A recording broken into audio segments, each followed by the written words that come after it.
obsessively, relentlessly at your service. To me, it means being there 24/7, rain or shine, during storms, after storms. Being a first responder to the community, to my customers. Being there to get the customers back on and to see the smiles on their face. To provide the kind of reliability that we can hold our heads high about. And we want to keep our customers safe. Safety's first around here. And that's rewarding.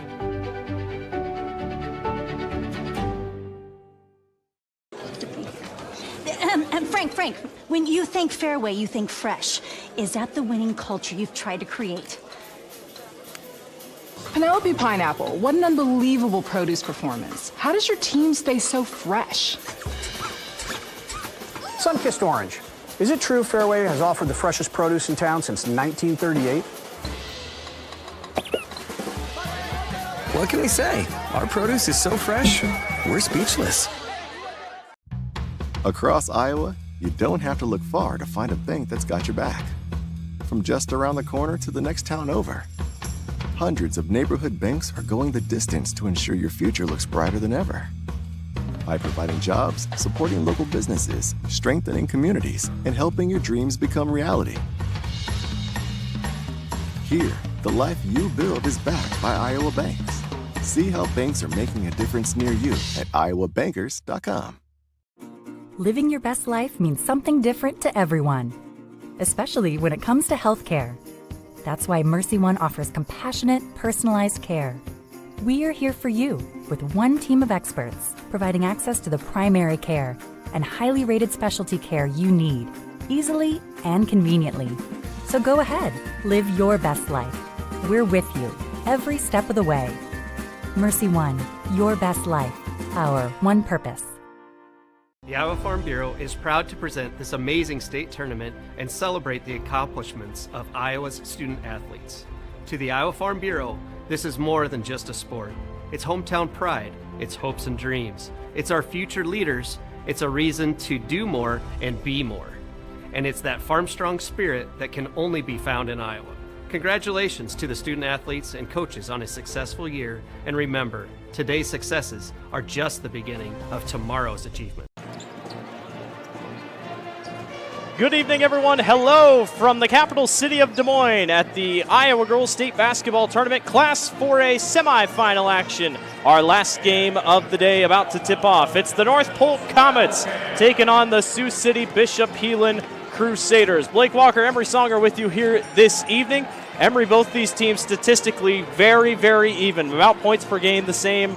Rebounds per game, assists per game, points given up per game, very, very alike. The last game you saw a lot of defense. This game you might see a lot of points. Bishop Heelan looking to get back to the state title game for another straight year. This is going to be a very fun matchup.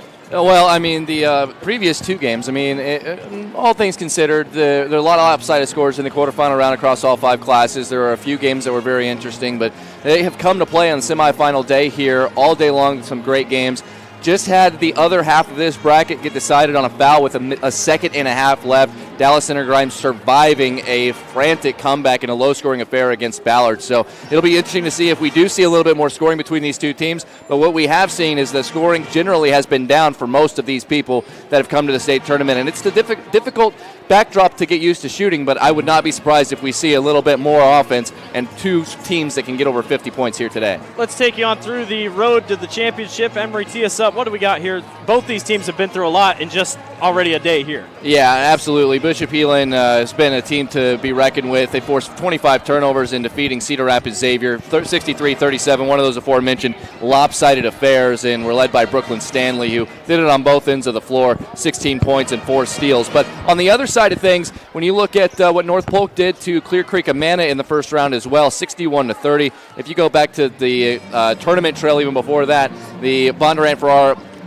regional final for North Polk, they defeated them 45-26. Their defense is real mean. So if they can get 21 points from each Boatman and Schaefer again, North Polk would like their chances as well. It'll be interesting to see because both of these teams like to play a similar style. It'll be interesting to see if one of them is going to be able to move the other in a certain direction as the game wears on. When we come back, we'll dive deeper into today's game with our Seeds for Success presented by Kruger Seeds. Plus, we'll give you your starting lineups as we get set to tip off.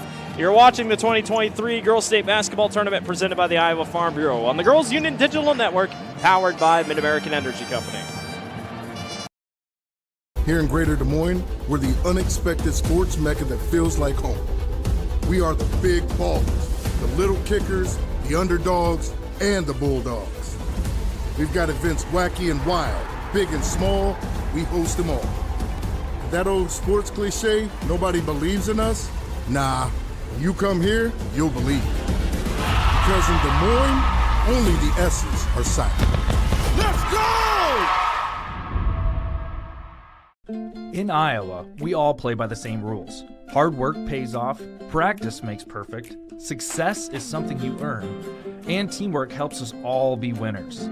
The Iowa Pork Producers Association is proud to support statewide high school athletics. Because on our team and on yours, what we bring to the table is what brings us all together. Learn more about our commitment to Iowa at iowapork.org. When you choose Delta Dental of Iowa, you set a chain of good in motion. Because we invest in your community. So whether you get your plan at work or purchase it through us, you get more than great dental and vision insurance. You make a difference for others. Choose Delta Dental for your smile, for your health, and for your community.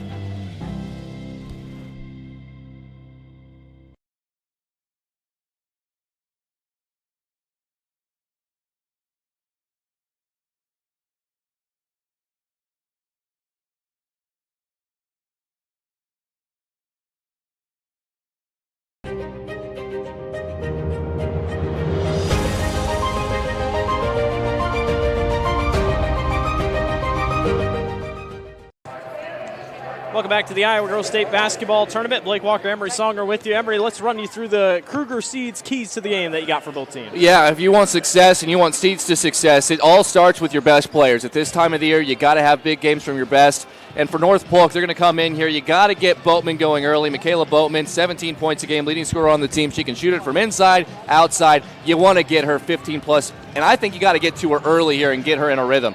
Also, you got to be calm at the free throw line. They are a 73% free throw shooting team. We've seen free throws really matter in the state tournament. Got to be calm at the line and knock them down. As for Bishop Heelan, find Peck and Newberg for three. Two excellent three-point shooters, and they shoot it at high volume, 35+% for both of them this year. Got to find them. Those three-point shots are huge momentum swings. And if you're Bishop Heelan on the other end, defend that three-point line, because on the other end, we talked about it, North Polk is almost a carbon copy of what you guys do. They have players who can shoot it too. Defend the three. Don't give them open looks. Otherwise, you're going to pay for it later. Today's Seeds for Success were brought to you by Kruger Seeds. Next time you're in need of corn or soybean seed, give your local Kruger Seeds dealer a call. Kruger Seeds, first-class seed, first-name service. Learn more at KrugerSeed.com. We'll take our final break and get you ready for tip-off. You're watching the Girls State Basketball Tournament presented by the Iowa Farm Bureau on the Girls Union Network, powered by Mid-American Energy Company.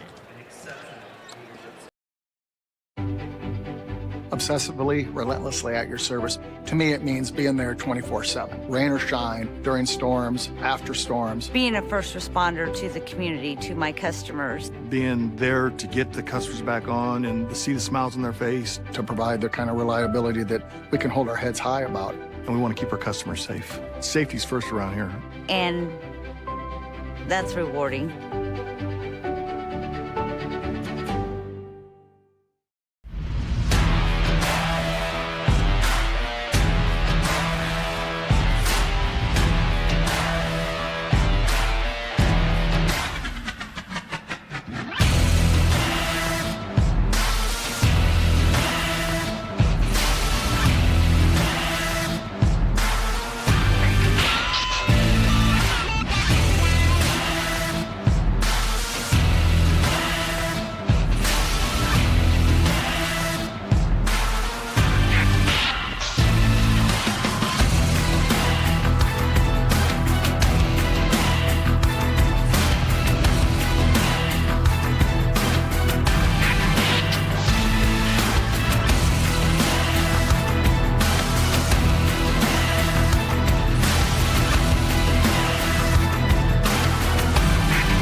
Welcome back to the Iowa Girls State Basketball Tournament. Blake Walker, Emery Songer with you here.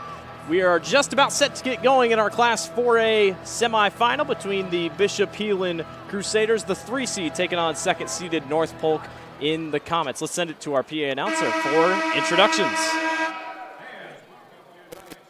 23 Girls State Basketball semifinal matchup featuring the Bishop Heelan Crusaders and the North Polk Comets.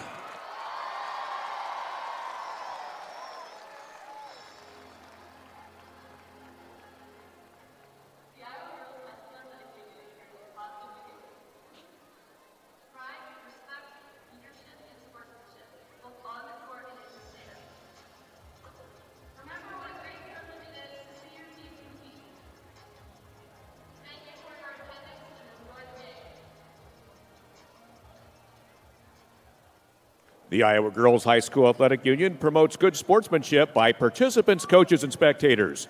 We request your cooperation by supporting the participants, officials, and spectators in a positive manner. Profanity, racial, sexist, or abusive comments or intimidating actions directed at officials, participants, coaches, team representatives, or event personnel will not be tolerated and are grounds for removal. We thank you for your cooperation and invite you to enjoy the game. Fans, it's now time to introduce the players in tonight's semifinal matchup. First, the non-starters for the Bishop Heelan Crusaders. Number 1, Maddie Demke. Number 3, Addison Keel. Number 21, Kiki Demke. Number 25, Sophia Kuntz. Number 31, Lauren LaFleur. Number 33, Julie Verzal. Number 35, Caitlin Porath. Number 41, Maddie LaFleur. And number 43, Carly Kobe. The assistant coaches for Bishop Heelan are Jessica Carson, Jeff Donaldson, Sean Miller, and Olivia Sulentig. And now let's meet the non-starters for the North Polk Comets. Number 3, Trinity Miller. Number 5, Maddie Nemmers.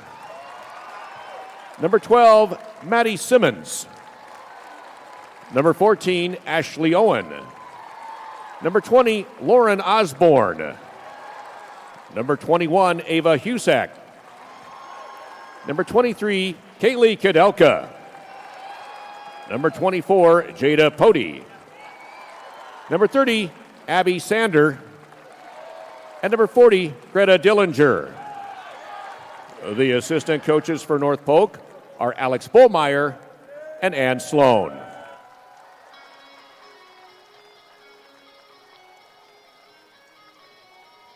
And now, ladies and gentlemen, are you ready for tonight's starting lineups?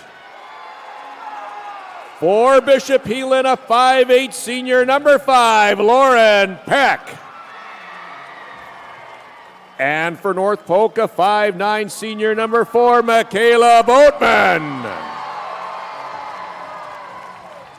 For Bishop Heelan, a 5'8" junior, number 11, Brooklyn Stanley. And for North Polk, a 5'9" senior, number 11, Liza Schaefer. For Bishop Heelan, a 5'9" senior, number 15, Kenley Meese.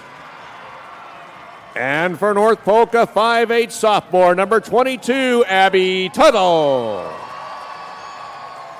For Bishop Heelan, a 5'8" senior, number 23, Jada Newberg. And for North Polk, a 5'10" senior, number 32, Izzy McCool. For Bishop Heelan, a 6' sophomore, number 45, Abby Lee. And for North Polk, a 6'2" sophomore, number 33, Becca Agard. The head coach for Bishop Heelan is Darren Koolstra, and the head coach for North Polk is Clint Albertson. The floor officials this evening are Benjamin Applegate, Tim Osterhaus, and Bryant Abel. Welcome, Bishop Heelan and North Polk, to the 2023 Iowa Girls State Tournament.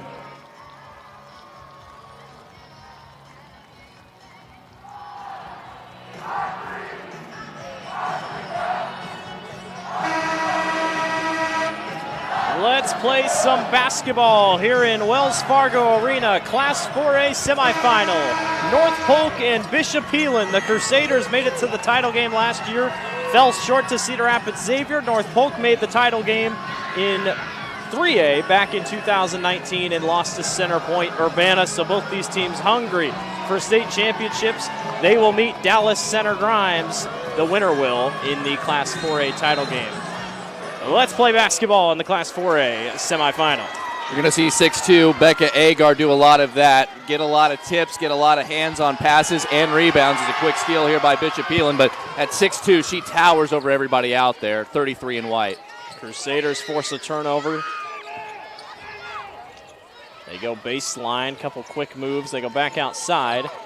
Both teams pretty high scoring. Both teams averaging around 60 points per contest. Both teams only give up 40 points per contest, so pretty even across the board. There's head coach Clint Albertson, 182 wins, 59 losses in his time at North Polk.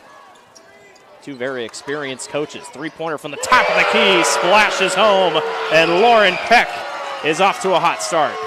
We talked about it in the open. Peck and Newberg find them for three early, and you are going to be loving what you're seeing if you're Bishop Heelan. Lauren averages 8.5 points per contest. North Polk goes back down low, and a beautiful play by the sophomore Becca Agard. 6'2", all day, every day. Give it to me anytime inside of 8 feet for her. And she's just a sophomore. That's what kind of makes it scary. Very talented in just her second year of high school. Crusaders go all the way down the floor, and we're going to get a tie-up jump ball, and it will remain Crusader basketball.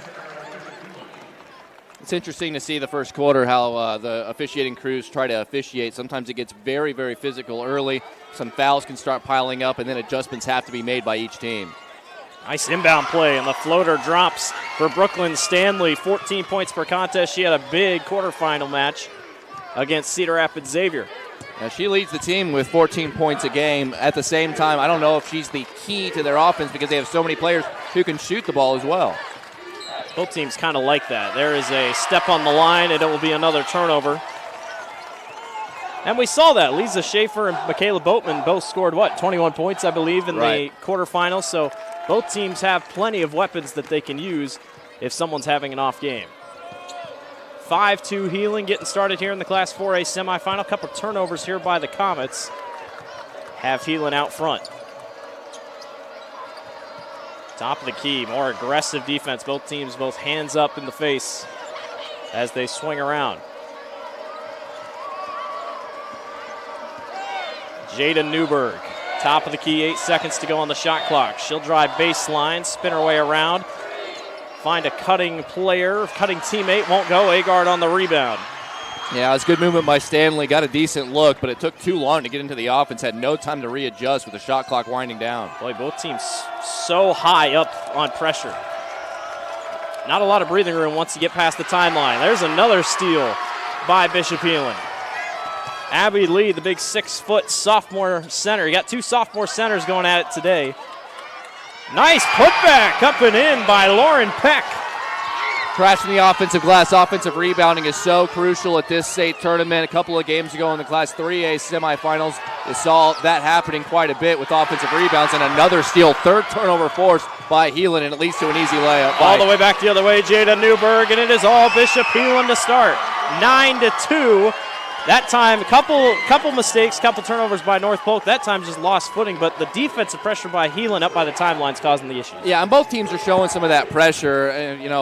North Polk's actually coming across the timeline to initiate some of their pressure as well. It's a give-and-take relationship, especially early, because you don't want to give up too many easy lay-ins if the press gets broken, but that's the one thing that you can do is generate turnovers and easy buckets the other direction. And again, I will say it, Peck and Newberg really hold the key, I think, for their offense because of their shooting ability. But if you can get those two going and then have Stanley in the mix, who we've already seen make a bucket as well, Bishop Heelan's offense is going to, I think, pretty easily break that 50-point plateau that we seem to be kind of stuck on with these semifinals. Yeah. 4 turnovers by North Polk so far. None for Bishop Heelan. The Comets shooting 4 of 6. North Polk's only got off 1 shot, and they've made it. 9-2 out of the 30-second timeout. We'll see what the Comets can do here offensively. They go back down low on the low post, and the layup's not going to go, but a good fight back for the rebound. That won't fall either. Michaela Boatman having a hard time there down low. Good defense by the Crusaders. You'll take both of those looks. Lauren Peck for 3. That's off the front iron, taken back by the Comets. Good clean looks by Bishop Heelan so far, and there is another turnover by the Comets trying to get through a double team. You're going to have to clean that up, not just because of that, but the live ball turnovers can create easy shots for Bishop Heelan the other way. Good job by North Polk to get back defensively this time. Stanley, baseline, caught up, another baseline drive, and up off the glass and good. Kenley Mees extends the lead to 9. It's all Crusaders in the first 3.5 minutes. 5 turnovers for North Polk, none for Heelan so far. Strong and one take, beautifully done by Abby Tuttle. And Tuttle will go to the charity stripe to shoot one more. It's a great free throw shooting team. Every time they get to the line, it's an opportunity for them to tack it on, and that's what we said. Be calm at the line. Take advantage of your good free throw shooting, especially when you get down early. These 3 points at the stripe are going to be critical later. Well, clearly something was said in the huddle by Coach Albertson. They're definitely attacking a up press. I mean, they're not laying back. Don't let them take your point away. Yeah, and here you go with more full court pressure being shown. We talked about in the intro, both these teams very, very similar statistically and everything else. There's a 10-second call, so there's the defense starting to work its wonder. I think just a little lackadaisical coming off the bench there by Maddie Demke. She had just entered the junior, and she could have crossed the line there or passed it a second earlier, but with that shot clock, there's no real room for interpretation. As soon as it hits 25, they're going to blow that whistle. Made the ref's job easier this season. There's a loose ball that was saved, and Agard loses it again. Great tip that time by Abby Lee using her length. Yeah, Lee's 6 foot, Agard's 6'2". That's a fun matchup to watch all evening long. Peck is caught up, and eventually we got a jump ball, and it will go back to North Polk. Michaela Bowman was not going to be denied. She wanted that ball, and I'm surprised they didn't blow a whistle for her to foul because handsy as she was getting in there, but eventually she ends up winning the ball back for the Comets. 11-5 Bishop Heelan. 3:45 to go here in the first quarter. Swing around, three-pointer off the side iron. Rebound grab back by the Comets and put right back up and in by Lisa Schaefer. 11-7 now the score. It could have got a little bit murky early there for North Polk being down by 9, but a good response for him, and Liza Schaefer the latest to score. And I almost got a strip and turnover here. Speaking of turnovers, we've played, 4.5 minutes or so? And we have a combined 8 turnovers, 6 for North Polk alone already. So that's something these coaches are going to definitely look to clean up. And it just feels like here at the state tournament, we've seen a lot of slow starts. And maybe that's just me, but ELC jumped out, 14-2, lost the ball game. DCG was up by 12 and only won by 1 point. Ballard didn't even score in the first quarter of that game. All the way back the other way, strong take up and in. That was all Liza Schaefer again. Got the transition, beautiful lead pass leading to the layup, and now all of a sudden it's a 2-point game. Abby Tuttle gets the job done for the Comets, 11-9. Good save on the end by Abby Lee. They'll go back to the middle, and a wide open possible take to the basket, and a strong blocking foul drawn by Kenley Mees. Yeah, that's a tough call. It looked to me like maybe she had planted and gotten it there. It was a big contact as it was Izzy McCool who stepped up to try to take the charge. We've seen a lot of big contacts. That's a tough call, bang, bang, but a good job by Meese to draw the foul and go to the line. You also have to think about that restricted circle down there. That is not a thing in high school basketball. Yeah, it's painted on the floor, but that is not going to make a ruling. You cannot go by it. Just look at the replay on the quick layup on the other end by Abby Tuttle. Yeah, that's, again, a great pass by Liza Schaefer just to lead her so she didn't have to wait. The pass wasn't behind her, and she was able to beat the defense. North Polk, 3 players that average scoring in the double digits. Second free throw is made. And now the Comets will try to get something back on offense, trailing by 3. Have recovered from a slower start. That layup's going to be blocked, partially blocked, but coming back the other way because of a foul. Yeah, now see, that's a little out of control there by Tuttle. I love the aggressiveness, like you mentioned, out of that timeout that was called early when they fell down by 7 or 9. You definitely saw a little bit more intensity on offense, but you got to be under control because the referee's not going to bail you out unless there's some obvious contact or infringement. with the cylinder of the shooter. Well, in the last couple times down, I don't think we've seen a lot of set plays by North Polk. Let's just crash into the glass and see what happens. As there's a traveling violation, as Lee was pestered by 3 different North Polk Comets. As we have more substitutions, the way that these two teams are playing, you're going to need some fresh bodies to be consistently rotating in. Both centers have been hounded, and when they're only sophomores, that's a tough spot to be in, despite your size. And then Lauren LaFleur just came in. She comes off the bench, but she stands 6'1", so she kind of can be, a real anchor at the rebounding on both ends of the floor as well. Can match up a little bit better with Agard. Long three-pointer will not go off the front of the basket. And there's LaFleur right away getting her first rebound. North Polk's taking a couple long threes. That red three-point line, again, that's not actually the three-point line. The black line is. So a couple of things on the floor here that can be deceiving for both the players and the officials down in the paint with that half circle. Crusaders working around the top of the key. Quick drive down low. Didn't want to go for the basket. Instead, they go outside for 3, and it's too strong. Rebound knocked in the hands of Trinity Miller. That layup won't go. And on the glass, working hard. Long 3. No. North Polk finally snags the rebound. Yeah, you can't live like that, giving up that many opportunities, second, third, fourth chances there. And give credit to Addison Keel, who just came into the game, really going at the glass hard. And then she gets a defensive rebound down on the other end and clears out one and done for North Polk on this end. Boy, that was a great look for Lisa Schaefer. On the other side, a long shot won't go, and the Comets take it back with 1:08 to go. A lot of running so far. Like you said, going to need the substitutions when he can get them. Tuttle works her way through traffic. Three-pointer at the top. Splashes home. Lisa Schaefer. We're tied at 12. I mean, if you would have shown me the first 2.5 minutes of this game, I would have said North Polk's got to have a couple of quarters trying to work their way back into it, but they end up tying the game before we even get through the first. A good timeout by Coach Albertson got his team figured out very quickly, and a offensive foul. A little too aggressive on the pin down that time by Lauren LaFleur. Draws the offensive foul, and there's about a 1.5 second differential between the shot clock and the game clock because we get an IMT insurance substitution, but it's still close enough where I think you try to run this thing all the way down. That way, make or miss, Heelan doesn't get another shot. Learn how you can be worry-free with IMT at IMTINS.com. All state tournaments substitutions brought to you by our friends at IMT Insurance. 36 seconds to go here in the first quarter. 12-12 is your score. It was 11-2 at one point. North Polk has fought their way back. Both teams being very aggressive and a lot of turnovers between both, but they're working it out. Tuttle strong to the basket, up and in. Wow, and all of a sudden they have the lead, but a chance for Bishop Heelan for the last shot. 15 seconds to go. Abby Tuttle has come alive here in this rally back. Crusaders tried to go back the other way with Stanley. 6 seconds to go. Tuttle, far side, up for 2, back again. 4-point lead. North Polk trailed 11-2, and it will go into the second quarter with a 16-12 lead.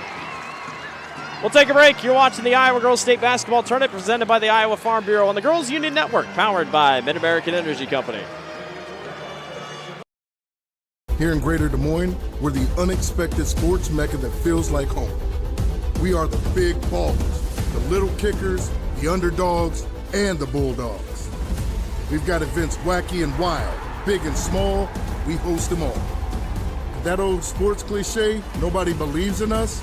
Nah, when you come here, you'll believe. Because in Des Moines, only the S's are silent. Let's go!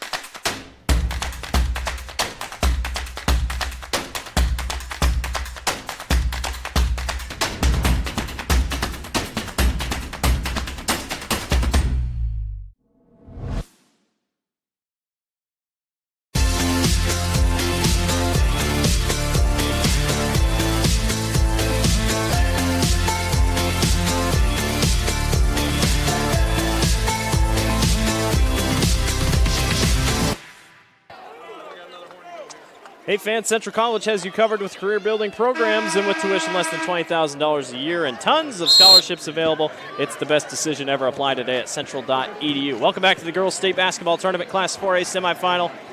Blake Walker, Emery Songer with you here. North Polk leads Bishop Heelan 16-12. There's a spot-up jumper. That will fall. Beautiful bucket by Abby Lee. But Abby Tuttle's been the main story. 9 points. Bishop Heelan led 11-2. Now they trail 16-14. Abby Tuttle averages about 11 a game, so to get 9 in the first quarter out of her was a huge lift when the offense was struggling, as there's another turnover. We talked about North Polk's turnovers. They had 5 turnovers in the first 3 minutes. They ended up with 6 in the quarter. And then eventually they forced 6 turnovers in the last 5 minutes against Heelan. So the turnovers ended up matching each other up by the end of that first quarter. Going to see if that energy keeps going. But on the other end, Abby Lee, she can shoot it. For somebody who's listed at 6 feet tall, she is not afraid. The sophomore can actually hit some three-pointers and hit that elbow jumper at ease. Well, and you see the game evolve so much. Center's starting to back up, shoot just a little bit longer. Jack of all trades creates very, very talented basketball players. A strong take, not going to go for Kenley Mee. She tried to go through amongst the trees. On the other side, it's a three-pointer by the Comets that will not go. And Lee is working hard here to start the quarter. Another rebound. Yeah, and the block on the other end by Becca Agard. I would not recommend trying to do a little floater or a layup hook shot with her right next to you. And there she is, forcing a jump ball. Lauren Peck, that's the second time she's been caught up in that situation, and the jump ball does not go her way. And then Boatman, on the help. It was Boatman and Agard. Boatman so handsy, and then you have a 6'2" spider web around you. They are relentless, and they're going to get theirs. And now 7 turnovers by Heelan as well. 2-point lead for the Comets. Tuttle, who's had the hot hand, almost tosses another turnover. They'll go to the far side. And a beautiful steal on the other end.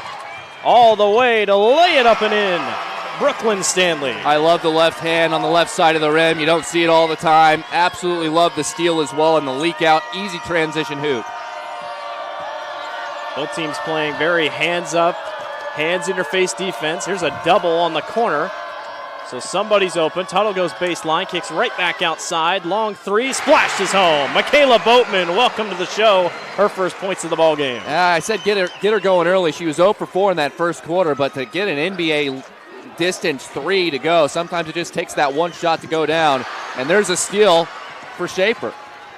Schaefer goes back outside. Another three-pointer won't go for Tuttle, but a strong rebound by McCool. And then Heelan takes it back. Stanley just, she's sneaky. She's crafty. We know she can score, but she is very crafty defensively. Lee, well, she thought about it. Agard says, I guess I got to come up and guard you. Lee goes around with her right hand. It gets blocked.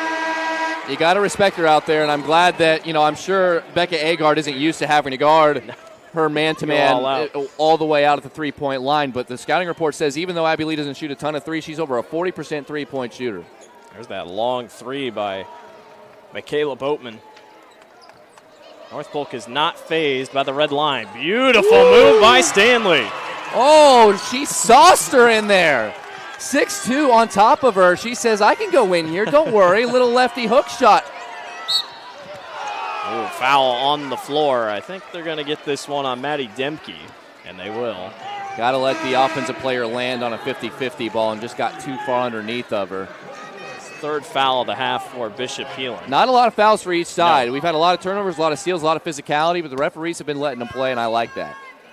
Whole lot of points. For perspective, the final of the 4A semifinal between DCG and Ballard was 33-32. And the game before that, we barely got one team over 40. And that was in the Class 3A semifinal. Yeah. So, we've had it's kind of a struggle to score offenses. There's going to be a foul and a turnover against Stanley in the right place at the right time, but that's one of the things about playing up here. It's just a different vibe. You have two teams that score 60 points pretty easily usually, but against teams like each other, right, when you're looking at almost a mirror image, like in the makeup of the team and the identity of a team, sometimes that'll cancel itself out. We might end up getting, the score a little bit lower than we expect, but we expected it to be close, and it's lived up to the expectations so far. Abby Tuttle has 9. She leads all scorers for North Polk.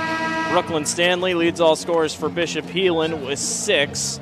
North Polk shooting 50% from the floor. Heelan shooting 47%, and both teams really aren't shooting great from 3.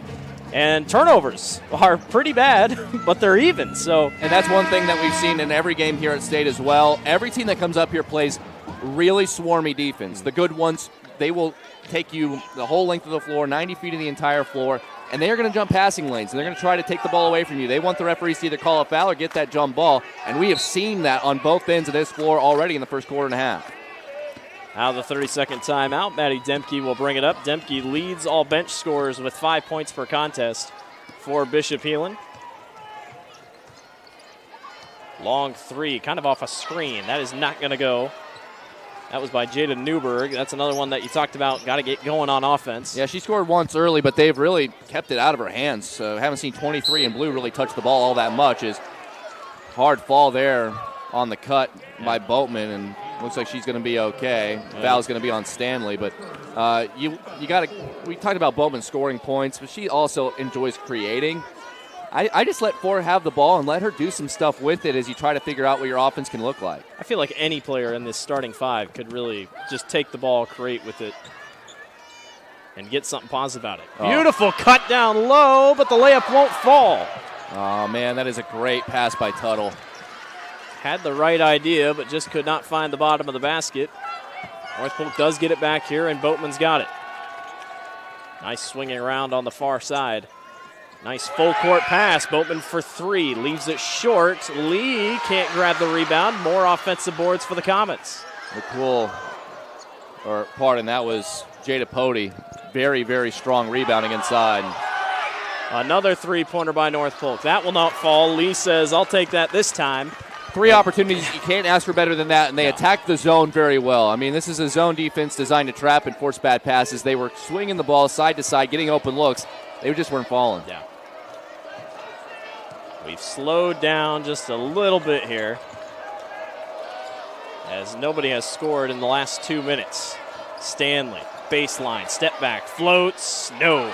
Great move, though, to create separation. Just couldn't quite get it to You'll fall. take it 100 times out of 100, and she'll probably knock it down 80 times out of 100. Just not getting the roll. Boatman doubled. Heelan brings that double up a couple times, and if North Polk doesn't get rid of it, they got to pay for it. Tuttle, 15 seconds to go on the shot clock. To Boatman in the corner. Boatman sees a lane, goes right back up top, and Tuttle fires a three, and it goes. Again, this is perfect zone offense by North Polk. They're swinging it different directions, and somebody's popping open, and they're finding the open player.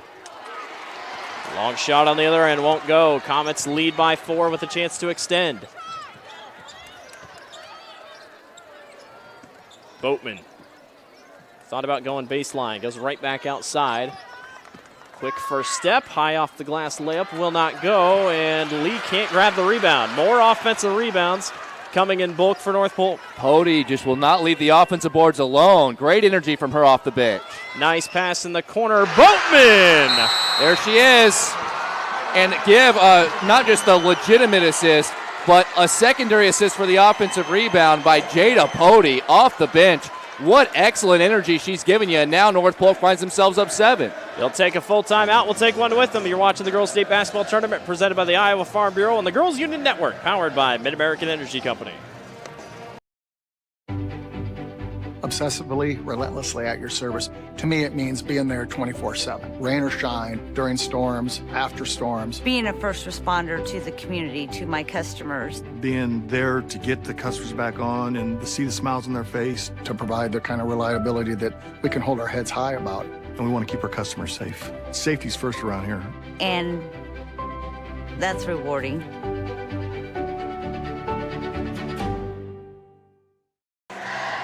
Welcome back to the Iowa Girls State Basketball Tournament Class 4A semifinal. North Polk and Bishop Heelan. The Comets lead over the Crusaders 25-18. Blake Walker, Emery Songer with you here. It's been a 3-point show in the last couple minutes by North Polk. They've taken 11 of them. They've made 4 of them, but they're starting to figure things out against this Bishop Heelan team. And even the ones they're missing are great looks. They're getting good looks inside. They're getting good looks on the outside. If I'm Bishop Heelan, I got to figure out a different defense because they're tearing my zone apart.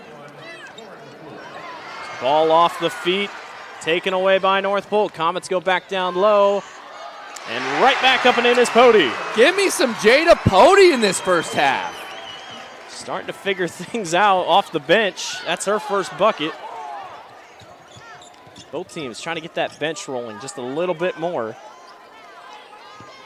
You know, I talked about Bishop Heelan, leading scorer off the bench, averages 5 per contest. There's a three-pointer, a huge three-pointer by Jada Newberg. Yeah, you know what? She can absolutely stroke it. 41%, most prolific three-point shooter on this team. They're going to need her the way this game is signing up.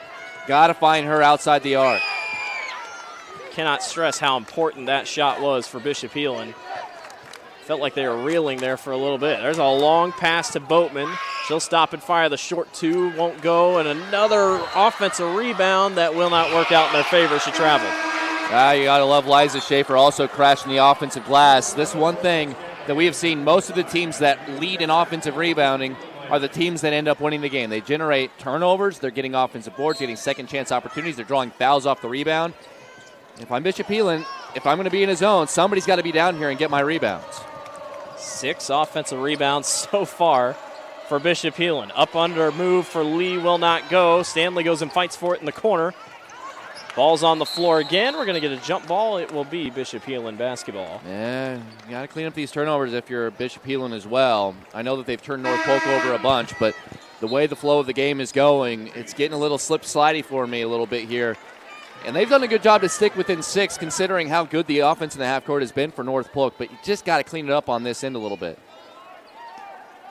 Crusaders will throw in with 1:19 to go here in the first half. Crusaders led 11-2 to start this thing, and now that's their 10th turnover of the ballgame. Yeah, North Polk has 11. Just an inaccurate pass there by Newberg. She had the right idea. That was the right spot to go with the basketball, just a little bit wide of the mark. Tuttle directs traffic at the top of the key. Tuttle had 9 points in the first quarter. She's got 3 this quarter. And now she almost loses it.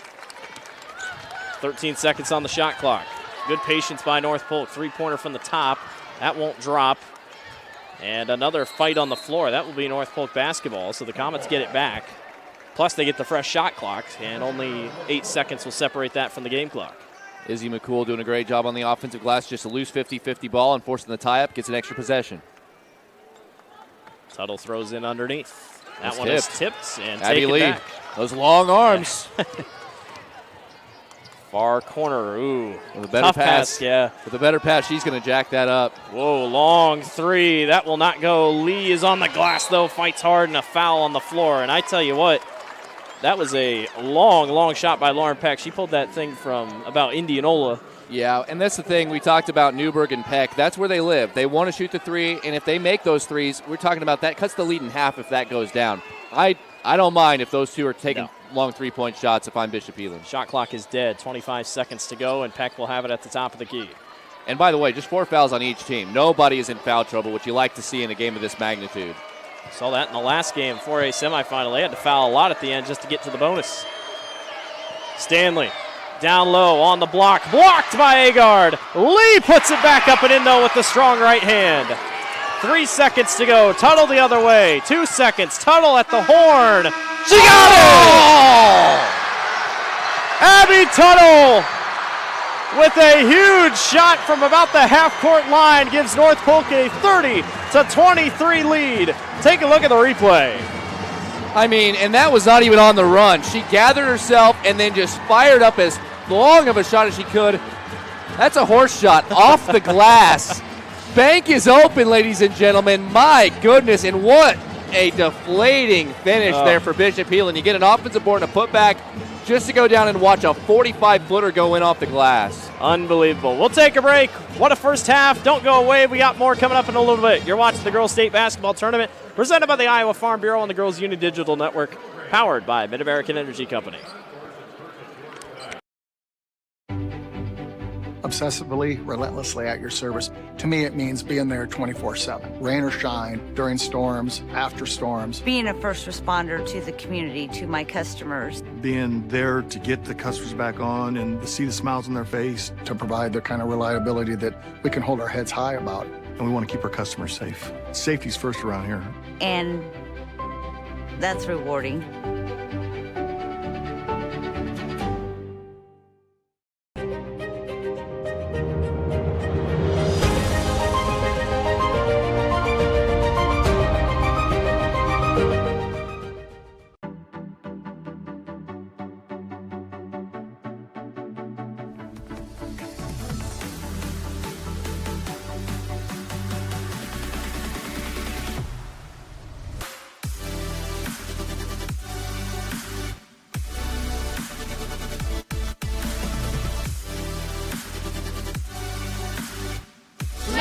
place for you.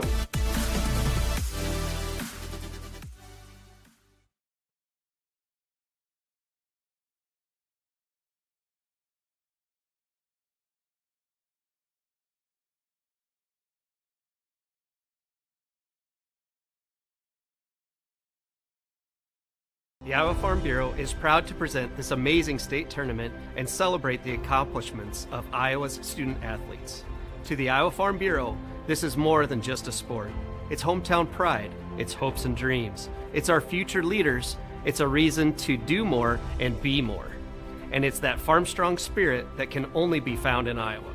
Congratulations to the student athletes and coaches on a successful year, and remember, today's successes are just the beginning of tomorrow's achievement. Welcome back to the Iowa Girls State Basketball Tournament. This is not the game going on right now. This is our halftime. I'm riveted. This is the halftime entertainment going on between North Polk and Ballard. We assume middle school basketball. Blake Walker, Emery Songer with you. North Polk a 30-23 game at halftime. The huge shot by Abby Tuttle to make it a 7-point contest.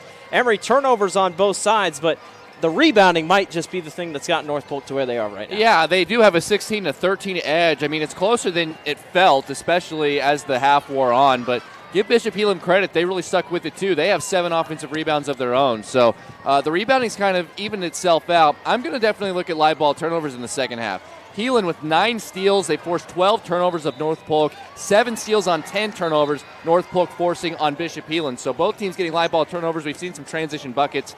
But, man, you cannot overstate how that half ended. Heelan thought they got it down to 4 with a great putback on an offensive rebound by Abby Lee. And with only 4 seconds left, Abby Tuttle, who had a great first half, knew that she couldn't get a running shot off, just stopped 45 feet from the hoop and fired up a shot that banked in perfectly off the square.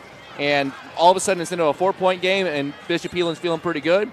You all of a sudden have a big celebration at half court because it's a 7-point game, and you made a miraculous buzzer beater to give you a 3-possession lead going into the half. Yeah, Abby Tuttle came in only averaging 10 points per contest. She's got 15 half of North Polk's points. We'd like to take a moment to once again thank our title sponsor, Iowa Farm Bureau, for their support of the state basketball tournament. Earlier this week, Aaron Kirtley of the IGHSAU had the opportunity to speak with the Iowa Farm Bureau president, Brent Johnson, to learn more about Iowa Farm Bureau's support of the IGHSAU and student athletes across the state. Thanks for joining us for the 2023 Girls State Basketball Tournament. I'm Aaron Kirtley with the Iowa Girls High School Athletic Union. We hope you're enjoying all the competitive play that you're seeing here today. We're so thankful for those who support us and help us put on such great events, none of which are more important than our longtime partner, Iowa Farm Bureau, our proud title sponsor. Here with me today is Brent Johnson, president of the Iowa Farm Bureau. Thanks for joining us, Brent. Thanks. So we want to tell the viewers about the Iowa Farm Bureau and the support that you provide the Iowa Girls High School Athletic Union. Why does the Iowa Farm Bureau invest in supporting the Iowa Girls High School Athletic Union in all of our tournament games? The Iowa Farm Bureau has been the title sponsor for the Iowa Girls High School Athletic Union for 18 years. We're thrilled to once again be a part of the state girls basketball tournament. But to us, it's so much more than just a basketball tournament. The athletes competing here today are among the nation's best and brightest student athletes who have a great work ethic and understand what it means to work as a team. We share the same values. Through hard work, our farmers are among the nation's best, not only in corn, hog, egg, and ethanol production, but also lead the nation in conservation. That's a lot to celebrate. And our partnership with the Girls Union gives us the opportunity to honor both. So your support for youth and education goes beyond the IGHSAU. What other support does Iowa Farm Bureau provide Iowa's youth? Farm Bureau celebrates Iowa's youth in many different ways. Number one, Iowa Farm Bureau, we give our students across the state nearly $500,000 in scholarships every single year. And through our teacher supplement program, we've given teachers over $450,000 in supplies and money so that they can properly have their classrooms put together for their students. In conjunction with the Girls Union and the Boys Athletic Association, we're proud to sponsor the concussion insurance. You know, there's only 7 states that even offer that. And for the 4th year running, we provide that for those student athletes at no cost to their families so that they continue to compete at a high level. And most recently, we're really excited to announce that we've given the FFA Foundation $1 million so that they can support their local chapters and ag education across this entire state, so that they know what the future of agriculture means to everyday Iowans. The student athletes participating this year are taking home some pretty neat souvenirs from this tournament. Can you talk a little bit about that? Yeah, absolutely. You know, one of our favorite programs is actually the Signature Ball program. And it's a great opportunity that every student competing here today gets to have one of those signature balls, so that they can have their teammates, their coaches, and mentors sign this ball, so that they can carry this memory forward for them long into the future. Well, thanks again to our proud title sponsor, Farm Bureau, and for Brent for being with us today. Yep. In Iowa, we all play by the same rules. Hard work pays off, practice makes perfect, success is something you earn, and teamwork helps us all be winners. The Iowa Pork Producers Association is proud to support statewide high school athletics. Because on our team and on yours, what we bring to the table is what brings us all together. Learn more about our commitment to Iowa at iowapork.org. When you choose Delta Dental of Iowa, you set a chain of good in motion. Because we invest in your community. So whether you get your plan at work or purchase it through us, you get more than great dental and vision insurance. You make a difference for others. Choose Delta Dental for your smile, for your health, and for your community.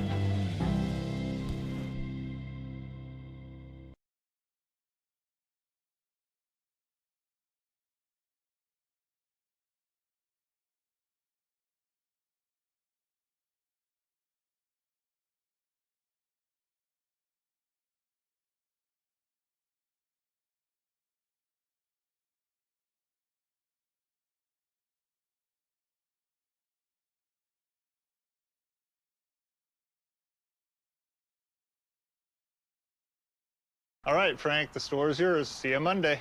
What do you think he does in there? Think it's risky?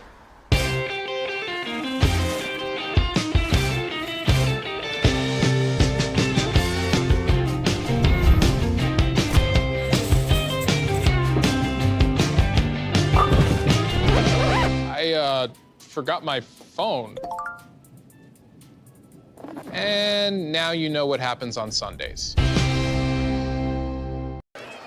Welcome back to the Iowa Girls State Basketball Tournament. North Polk leads. Hey fans, official state tournament merchandise is now available online. Time to get your smartphones out. Scan the QR code on your screen now or visit IGHSAU.org to browse and customize your merchandise to match your style. Blake Walker, Emery Songer with you here.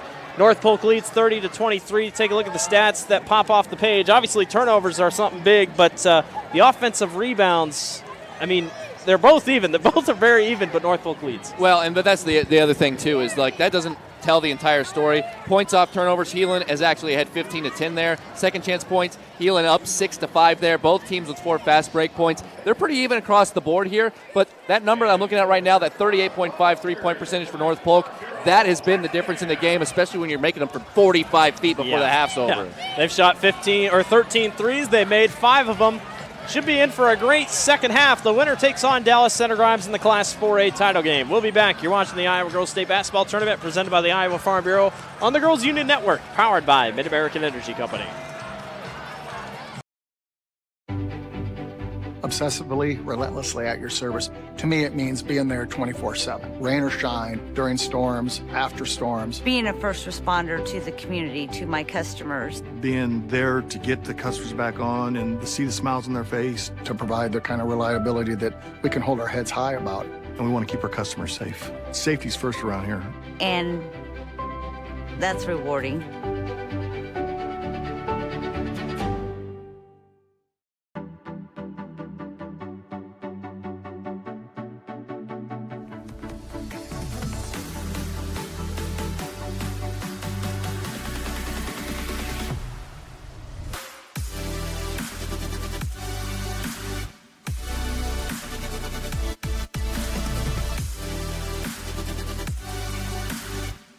Slade's the place for you!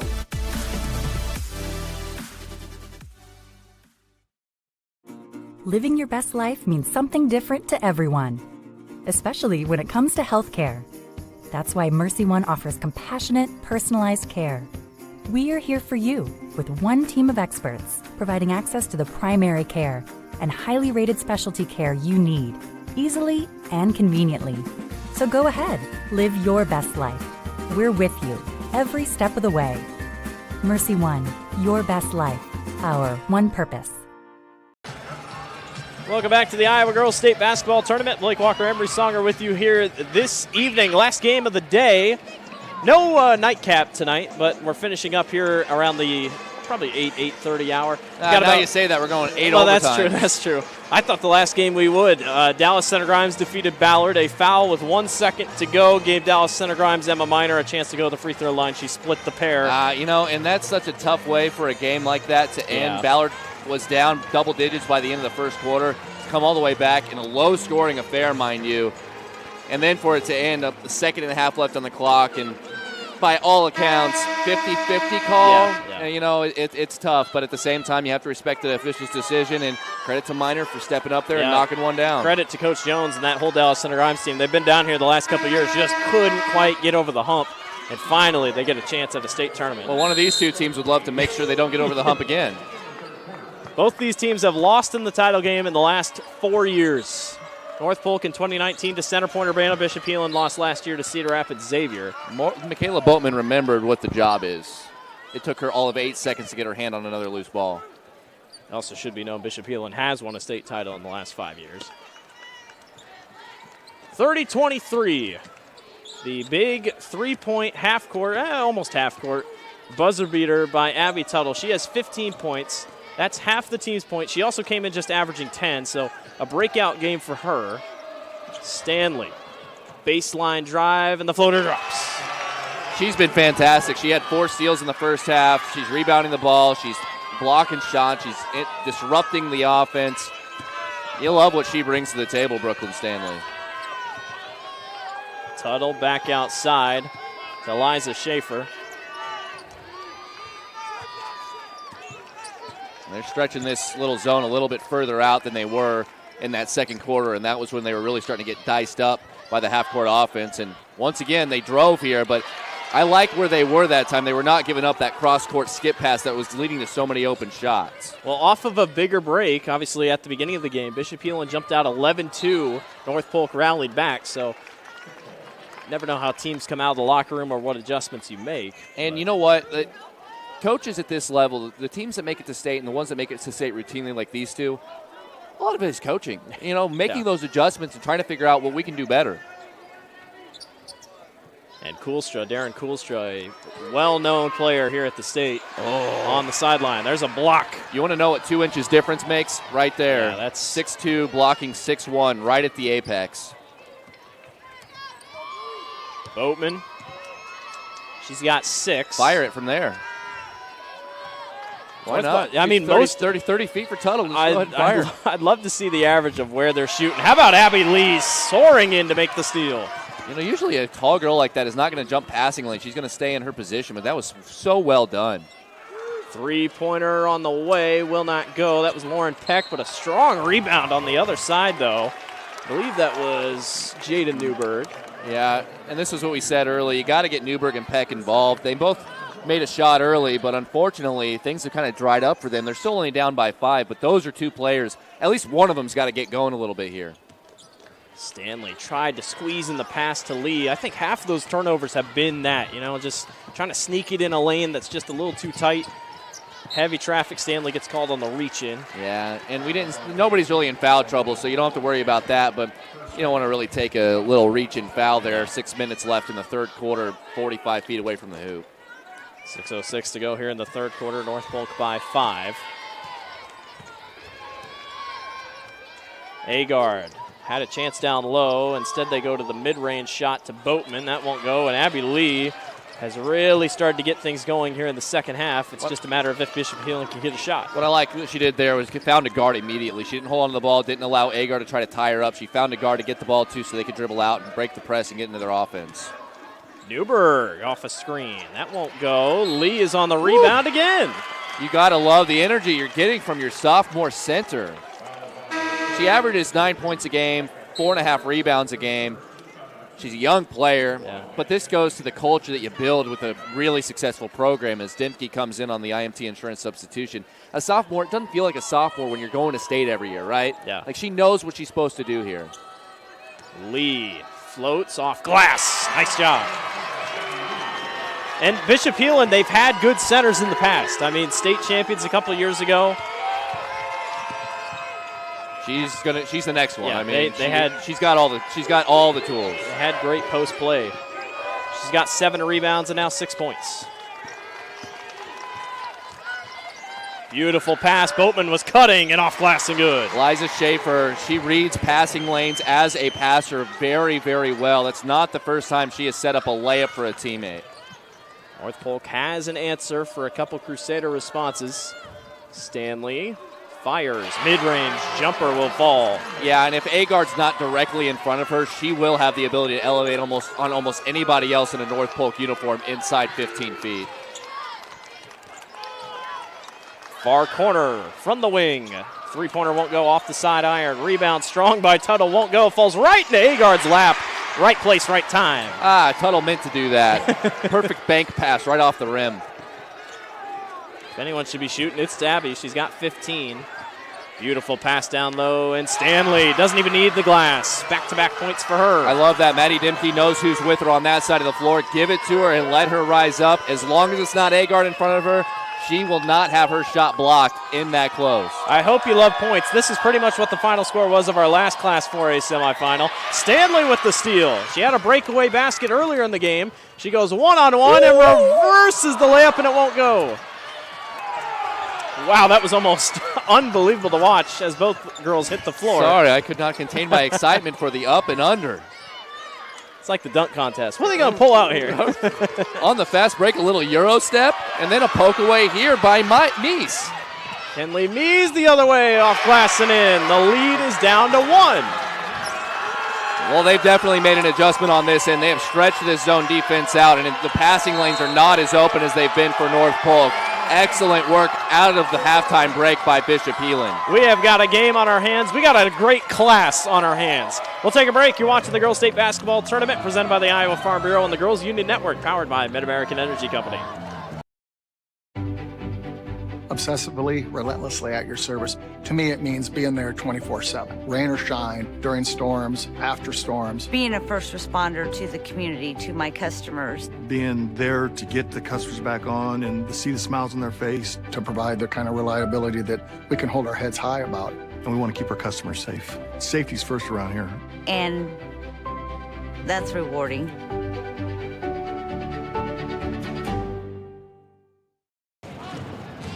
Welcome back to the Iowa Girls State Basketball Tournament.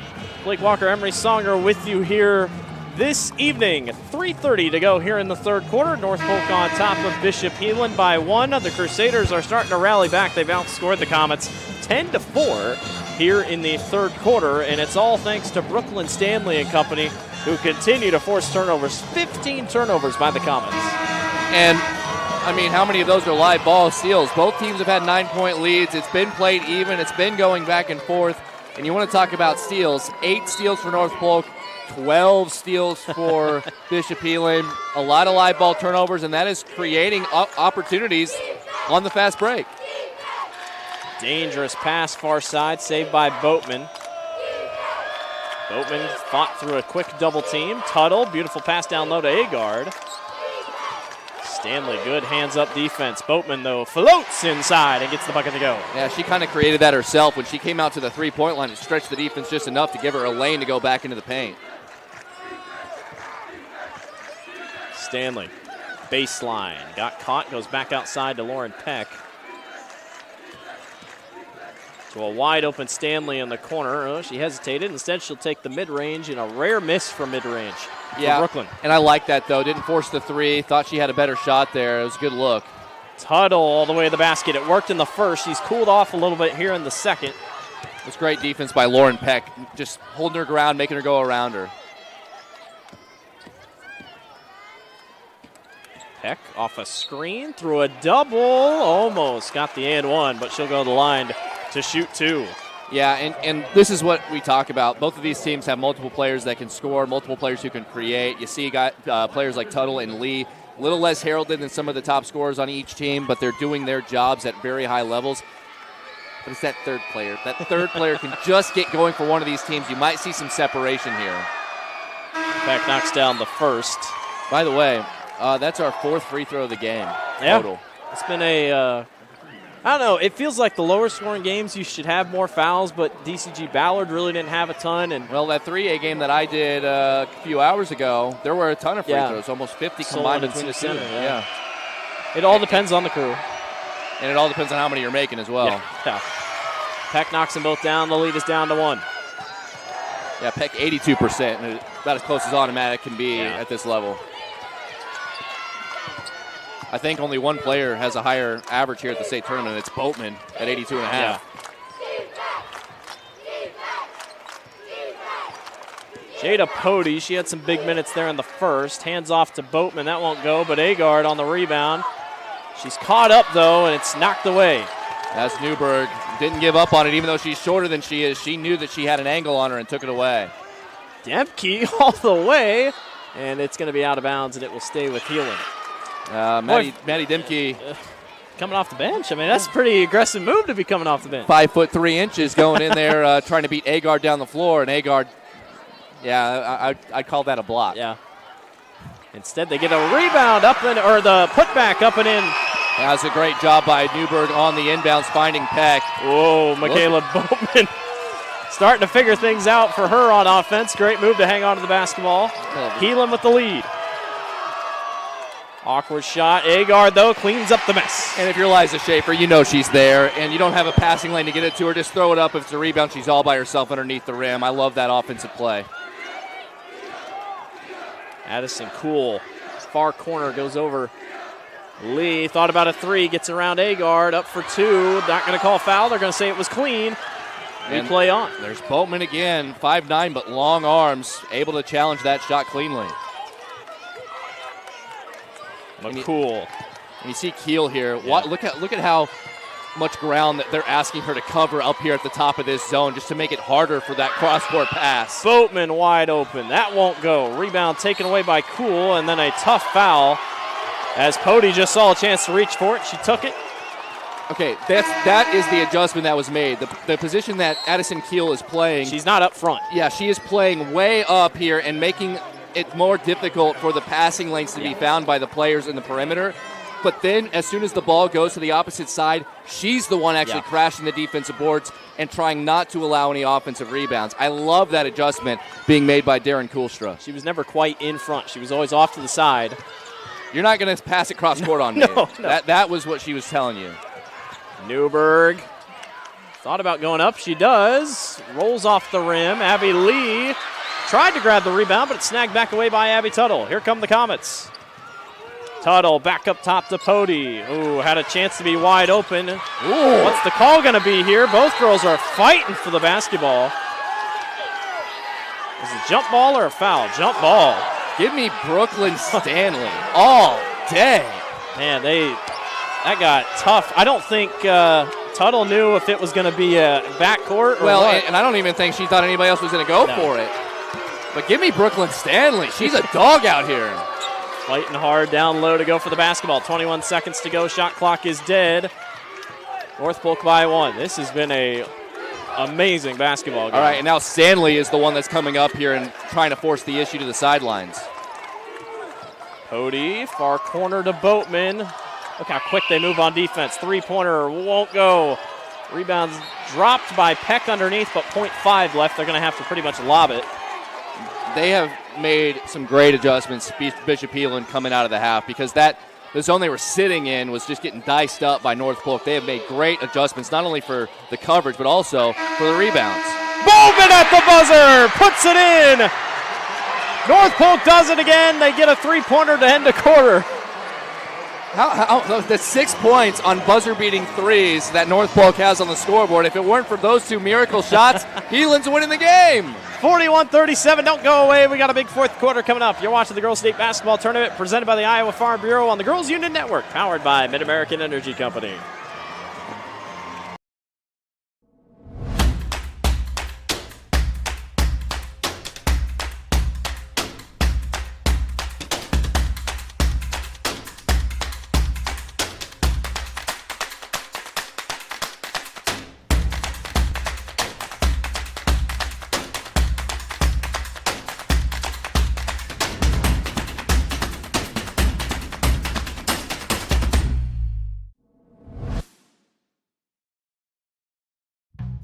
Across Iowa, you don't have to look far to find a bank that's got your back. From just around the corner to the next town over, hundreds of neighborhood banks are going the distance to ensure your future looks brighter than ever. By providing jobs, supporting local businesses, strengthening communities, and helping your dreams become reality. Here, the life you build is backed by Iowa banks. See how banks are making a difference near you at iowabankers.com.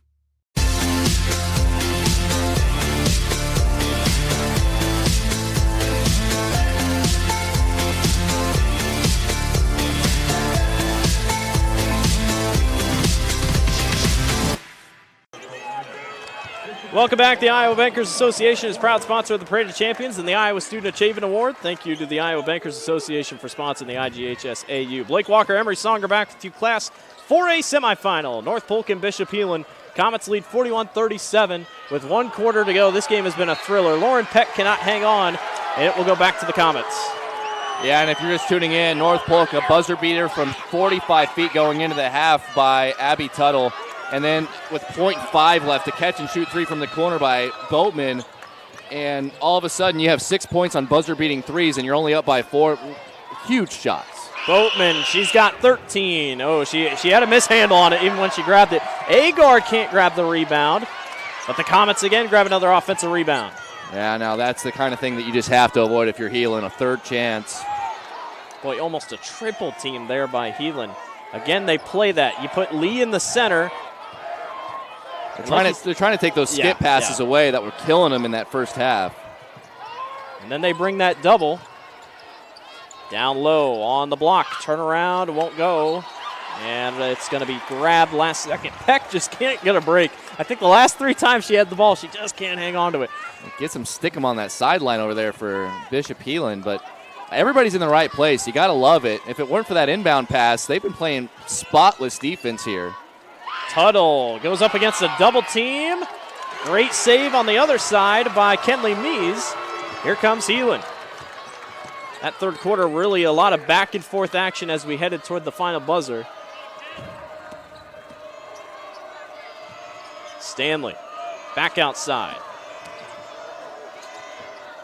to Lee.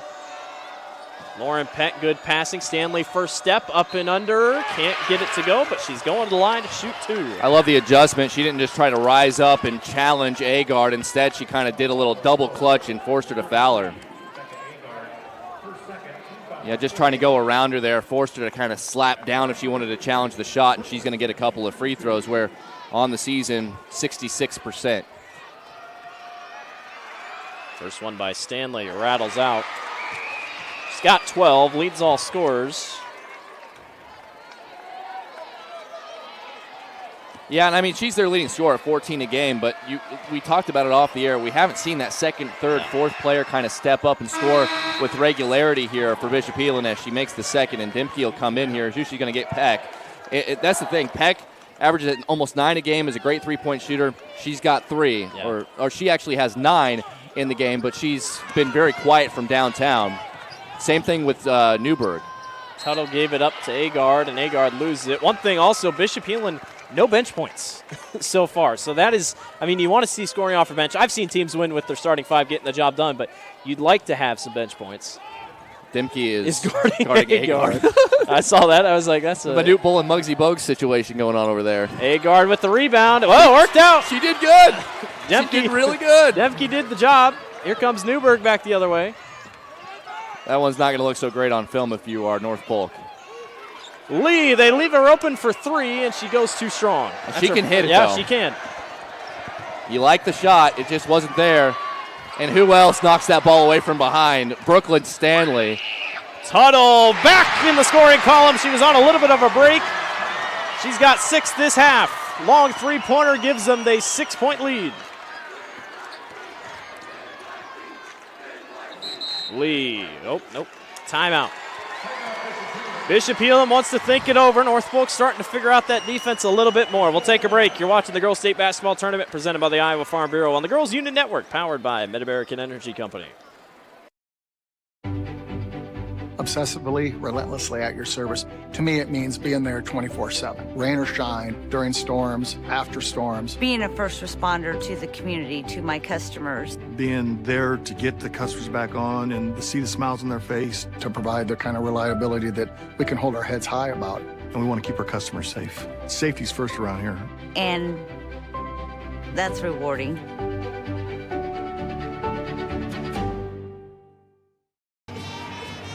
Welcome back to the Iowa Girls State Basketball Tournament. Blake Walker, Emery Songer with you here this evening. Last game of the day here on this Thursday. It's been a great week of basketball. Tomorrow we got more semifinals for 3A, 2A, and 1A. Also a couple state championships to be crowned tomorrow night. 44-38, North Polk leads over Bishop Heelan.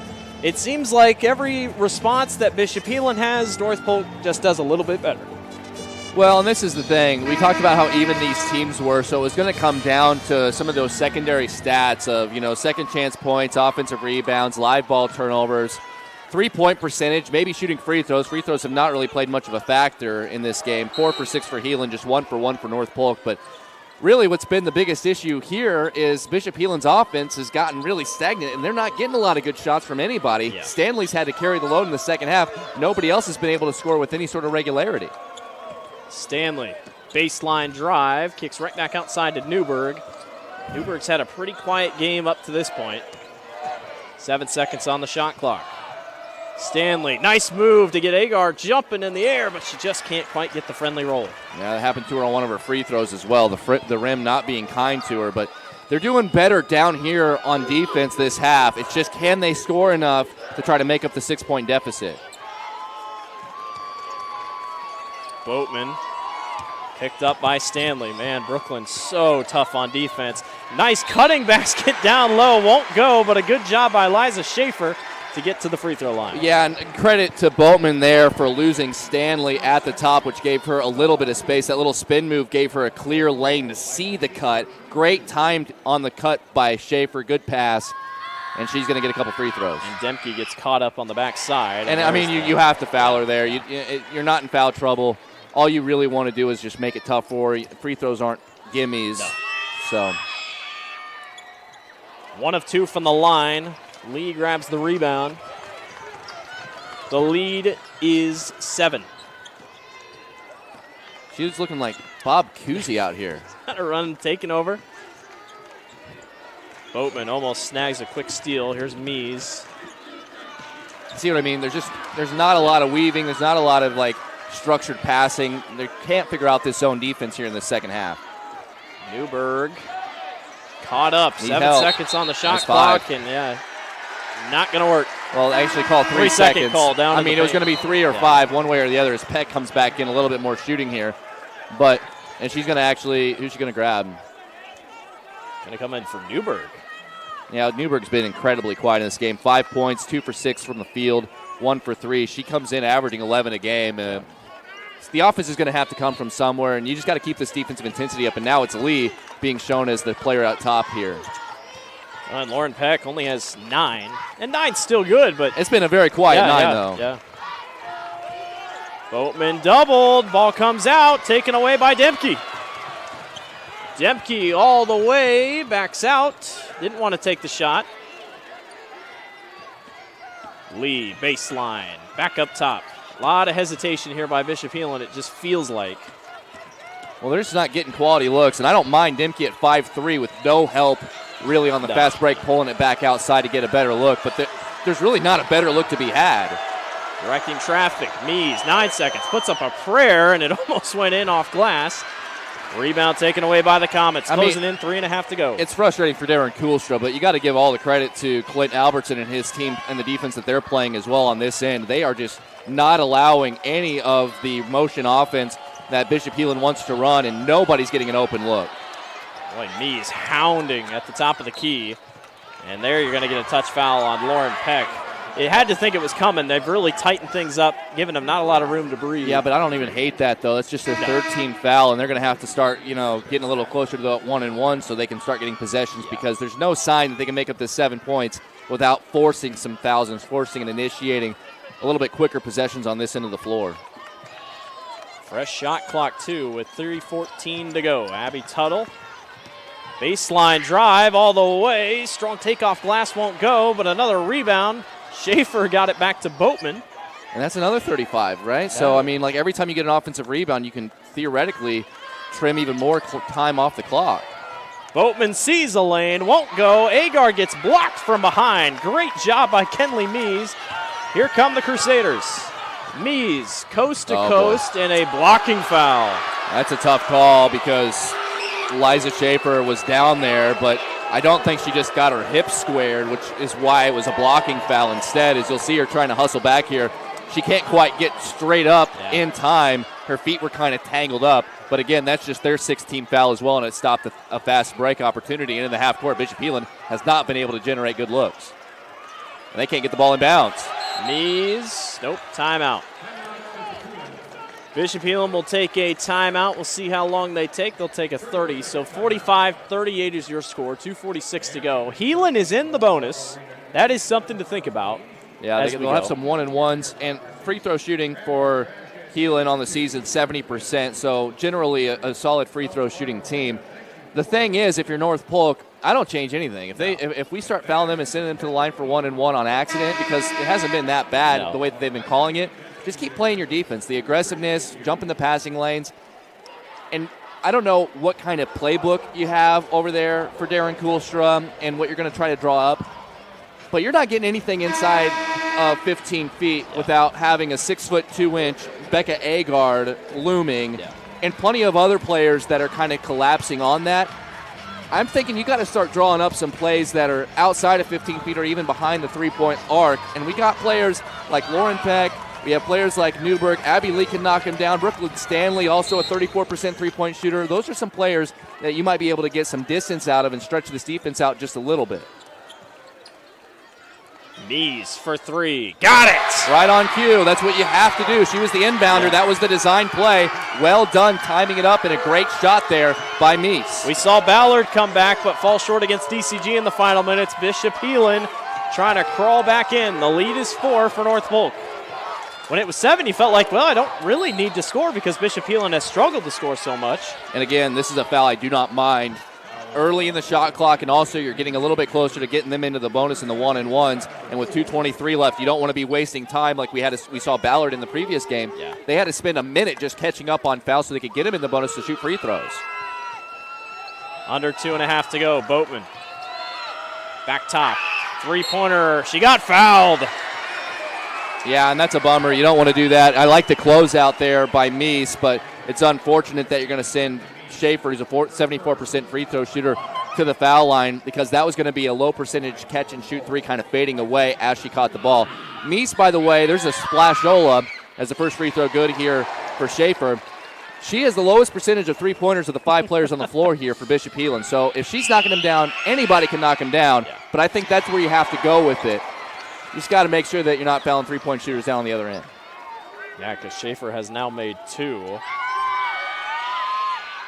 And she goes 3 of 3 from the charity stripe, and the lead feels like a steep 7 because you get that 3. Well, you just gave up 3 easy ones right back. Time to go. Stanley, three-pointer rattles out. Had a good look, couldn't get it to go. She is not getting any love on that rim here in this fourth quarter. And a foul on Stanley. Yeah, we talked about the free throw rattling in and out. She had a little bunny in there that rattled in and out. That 3 rattles in and out. Just a centimeter one way or another. All 3 of those go down, and we have a tie ball game. Demke checks in for Newberg. Newberg checks out. Yeah, and Demke also a very capable three-point shooter at 31% on the season.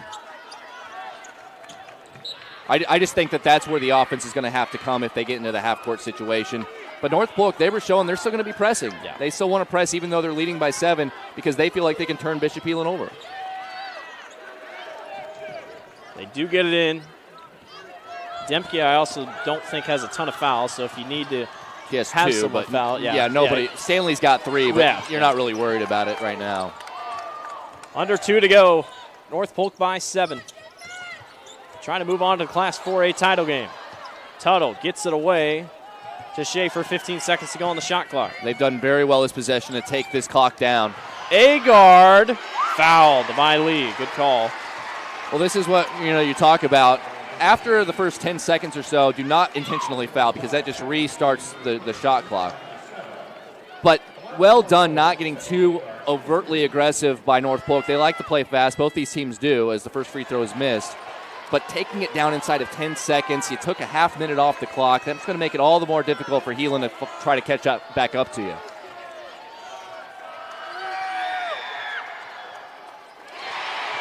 Free throw is knocked down, and it is a 8-point ball game.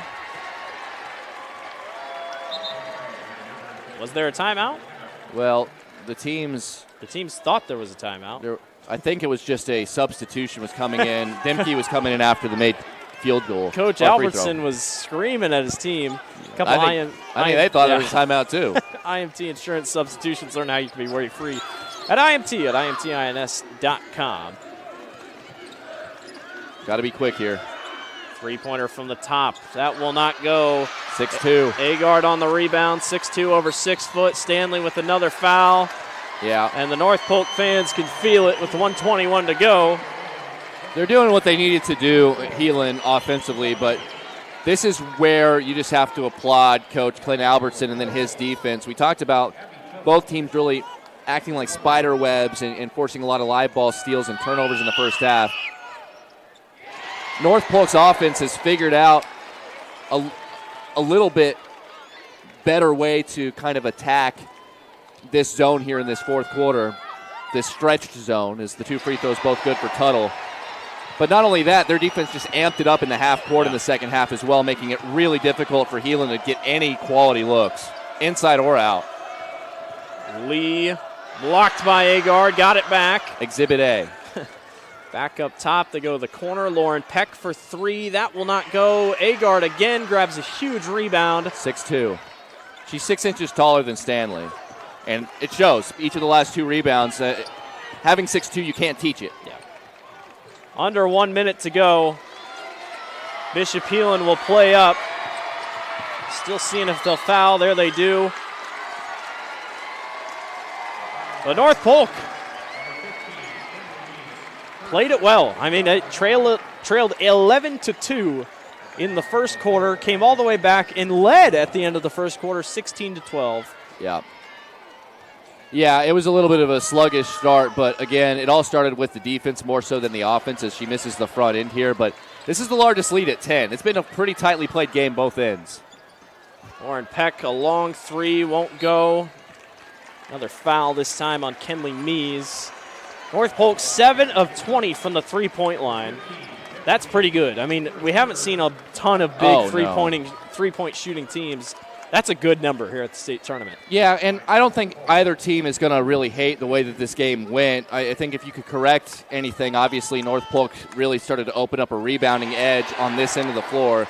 Really one and done.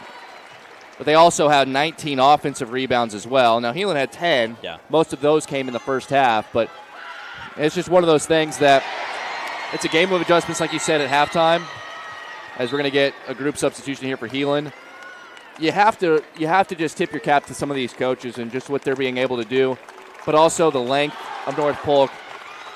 And then having 2 huge buzzer beater shots, Tuttle at the end of the first half from 45 feet, and then the buzzer beater at the end of the third quarter by Boatman. You're going to have yourself a 6-point addition to the score there. Who knows how this game plays out, because Heelan would have been ahead going into the fourth quarter if you don't make either of those shots. I mean, that's what the kids call the clutch gene. Yeah. Bishop Heelan players having a moment on the sideline. Seniors on this team: Lauren Peck, Kenley Mees, Jada Newberg, Addison Kuhl, Sophia Kuntz, and Lauren LaFleur. Demke back up top. 30 seconds to go. About shot clock and game clock, pretty much the same. Demke inside, taken away. Here come the Comets all the way on the other end of the floor. Layup won't go. They both fought for the rebound, and it's eventually saved with 12 seconds to go. Heelan going to try to grab a couple more points here. The Class 4A title game is set. The North Polk Comets will fight for a title in Class 4A. North Polk defeats Bishop Heelan 53-41 is your final score. All around, very solid performance by North Polk, and we get a regular season rematch from the regular season in the Class 4A title game. One of the two losses for North Polk was Dallas Center Grimes. That was a long time ago, ancient back history. in December. And Dallas Center Grimes had to survive against Ballard here at the end. North Polk, this was a complete game. I know they only scored 53 points, but holding Heelan to 41. We talk about it. Most teams score less than usual here at State, but the defense of North Polk really stepped it up in the half court. Really, no good looks to be had for Heelan in the second half. Big credit to the Comets and the way that they played on both ends of the floor. Send it down to our PA announcer. Receiving medallions, each participating player will receive a commemorative basketball provided by the Iowa Farm Bureau, proud title sponsor of the Iowa Girls High School Athletic Union. Presenting awards from the IGHSAU are Gary Ross and Gene Berger. Congratulations to head coach Darren Koolstra and the Crusaders from Bishop Heelan on an outstanding basketball season.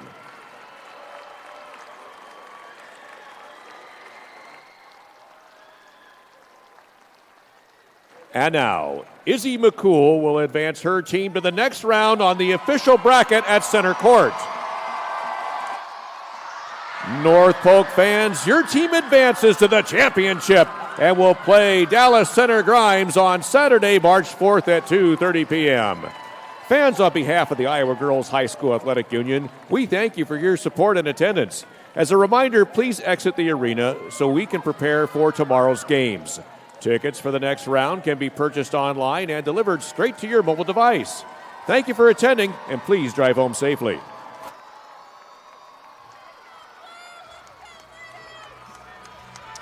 Well, that'll put a wrap and a bow on our Thursday action.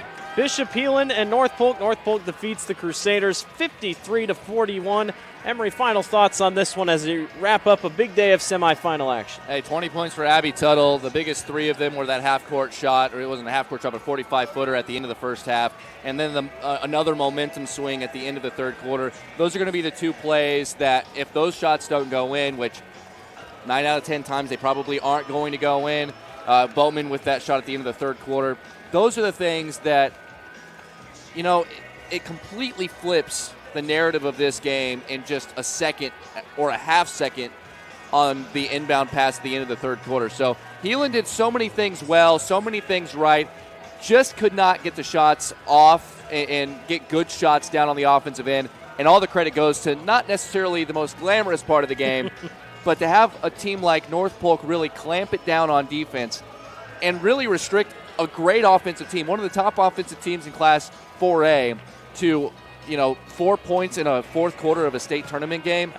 Big kudos to them. I think they're going to have a great shot against Dallas Center Grimes on Saturday.